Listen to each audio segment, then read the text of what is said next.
Now I am talking about the two important tools in Navisworks Manage, Append and Merge. If I try to append any file,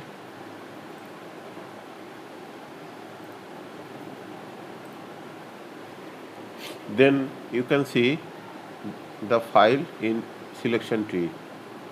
And if I try to again append the same file with same geometry, then you can see the two files open here, this one and this one, although their geometry are same. Now I am deleting the overlapping file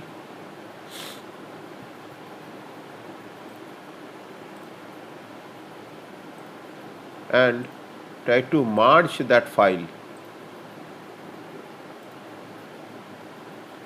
Now you can see that file is not opened in this file because two NWCs are same in geometry, so they are merged here.